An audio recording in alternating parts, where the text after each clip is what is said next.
Explorers of the unknown, welcome back. Let's expand our horizons with today's question.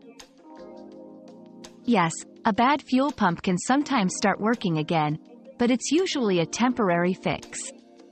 Issues like low pressure, clogged filters, or electrical problems can cause intermittent operation. If your fuel pump starts after a period of malfunction, don't consider it fully reliable.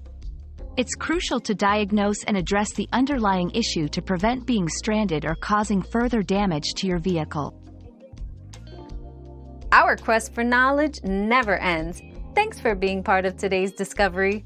Subscribe, like, and share to join us on the next one.